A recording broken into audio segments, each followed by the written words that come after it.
Hi అండి, నమస్తే. నేను మీ సునీత. వెల్కమ్ బ్యాక్ టు అమ్మ చేతి వంట కిచెన్ అండ్ బ్లాగ్స్. ఈరోజు వీడియో వచ్చేసి నాటుకోడి కర్రీ అండి.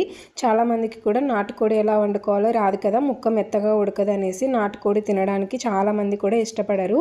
అలాగే ఈ వీడియో వచ్చేసి నేను ఫోన్ తోటి తీసానమాట. ఒక చేత ఫోన్ పట్టుకొని ఒక చేతో వంట చేశాను. కొంచెం క్లారిటీ అనేది తక్కువగా ఉంటుంది, బట్ అయినా సరే వీడియో వంట అనేది చాలా క్లియర్గా ఎక్స్ప్లెయిన్ చేస్తానండి. ఇక్కడ వచ్చేసి నేను ఒక కేజీ 100 గ్రామ్స్ ఉన్న నాటుకోడి అయితే తీసుకున్నాను అనమాట. దాన్ని కట్ చేసిన తర్వాత పీసెస్ కింద చేసిన తర్వాత దాదాపుగా 850 గ్రామ్స్ దాకా అయితే నాకు చికెన్ అనేది అయితే వచ్చింది. దీన్ని శుభ్రంగా నేను ఒక 4 సార్లు అయితే వాష్ చేసి తీసుకున్నానండి. నాకు కాస్త అనుమానం ఎక్కువ, సో 4 సార్లు అయితే శుభ్రంగా కడిగి తీసుకున్నాను. ఇప్పుడు స్టవ్ పైన ఒక మందపాటి కడాయి పెట్టుకొని అందులో 2 టేబుల్ స్పూన్ దాకా ఆయిల్ వేసుకొని ముందుగా పచ్చిమిర్చి, ఉల్లిపాయ అలాగే టమోటో వేసి అవి 3 బాగా మగ్గిన తర్వాత అల్లం వెల్లుల్లి పేస్ట్ వేసి అల్లం వెల్లుల్లి పేస్ట్ అంతా కూడా పచ్చివాసన పోయిన తర్వాత ఒక 1/2 టీ స్పూన్ పసుపు వేసి కలుపుకుంటున్నానండి. ఆ వీడియో క్లిప్ అనేది మిస్ అయింది, దయచేసి క్షమించండి. తర్వాత ఇవన్నీ బాగా ఫ్రై అయిన తర్వాత మనం శుభ్రంగా కడిగి పెట్టుకున్న నాటుకోడి ముక్కలు ఉన్నాయి కదా, ఆ ముక్కలన్నిటిని కూడా వేసేసి బాగా కలపండి. ఇలా కలుపుకొని మూత పెట్టేసి 1 నిమిషం లేదా 2 నిమిషాల పాటు మంటని మీడియం ఫ్లేమ్లో పెట్టుకొని ఉడకనివ్వండి.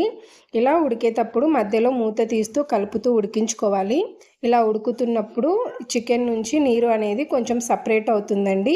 ఇలా నీరు సపరేట్ అవుతున్నప్పుడు రుచికి సరిపడా సాల్ట్ వేసుకోవాలండి.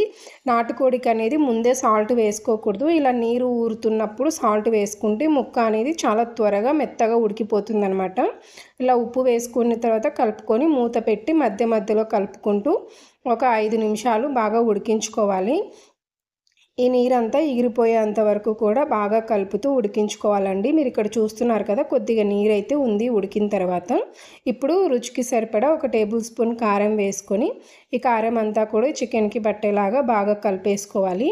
ఇలా కలుపుకున్న తర్వాత మన గ్రేవీ కన్సిస్టెన్సీకి తగ్గట్టుగా వాటర్ అనేది యాడ్ చేసుకోండి. చికెను ఉడకడానికి వాటర్ అనేది బ్రాయిలర్ చికెన్కి అయితే తక్కువ పడుతుందండి, నాటుకోడికి అయితే కాస్త ఎక్కువ నీరే పడుతుందన్నమాట. సో కాస్త ఎక్కువ నీరు వేసుకొని మూత పెట్టి మంటని బాగా మీడియం ఫ్లేమ్లో లేదా హై ఫ్లేమ్లో పెట్టుకొని ఈ చికెన్ అంతా కూడా మెత్తగా ఉడికేంత వరకు ఉడికి మనకి ఎంత గ్రేవీ కావాలో అంతవరకు ఉడికించుకోవాలండి. ఇక్కడ చూస్తున్నారు కదా, దాదాపుగా 5 నిమిషాల తర్వాత నీరంతా కూడా ఎగిరిపోయి చికెన్ అనేది కాస్త దగ్గర పడింది కదా. ఈ విధంగా మధ్య మధ్యలో కలుపుతూ ఉడికించుకున్న తర్వాత ఈ కొద్ది నీరు ఉన్నప్పుడు ఇప్పుడు 1 టేబుల్ స్పూన్ దాకా ఎండు కొబ్బరి వేసుకోండి. ఎండు కొబ్బరి వేయడం వల్ల చికెన్ అనేది ఇంకొంచెం త్వరగా ఉడుకుతుంది, గ్రేవీ వస్తుంది, టేస్ట్ కూడా మంచిగా ఉంటుంది. ఇలా ఎండు కొబ్బరి వేసి 1 నిమిషం ఉడికించుకున్న తర్వాత ఇందులోకి కాస్త కొత్తిమీర అలాగే పుదీనా కూడా వేసుకోండి. ఫ్లేవర్ అయినా టేస్ట్ అయినా చాలా బాగుంటాయి. ఇవి 2 వేసుకున్న తర్వాత కలిపేసి మీ గ్రేవీ కన్సిస్టెన్సీకి తగ్గట్టు చికెన్ అనేది దగ్గర పడ్డ తర్వాత ఇప్పుడు స్టవ్ ఆఫ్ చేసేసుకోండి. నాకైతే గ్రేవీ అయితే ఈ మాత్రం అయితే సరిపోతుందండి. మేము చాలా తక్కువ అయితే తింటాము గ్రేవీ అనమాట. సో నాకైతే కొద్దిగా సరిపోతుంది. మీరు ఇక్కడ ముక్కను కూడా చూడొచ్చు, ఎంత బాగా మెత్తగా ఉడికిపోయిందో కదా. ఈ విధంగా చేసుకున్నామంటే కేవలం 5 నిమిషాల్లోనే నాటుకోడి అనేది మెత్తగా ఉడికిపోతుందండి. కుక్కర్లో ఏమీ ఉడికించుకోని అవసరం లేదు. నాటుకోడి కర్రీ అనేది గారెలోకి అయినా ఇడ్లీలోకి అయినా, మా సైడ్ అయితే చపాతీలో కూడా దోశల్లో కూడా తింటారు, చాలా బాగుంటుంది. అలాగే వీడియో నచ్చితే ప్లీజ్ లైక్ చేయండి, మన ఛానల్ని సబ్స్క్రైబ్ చేసుకోండి.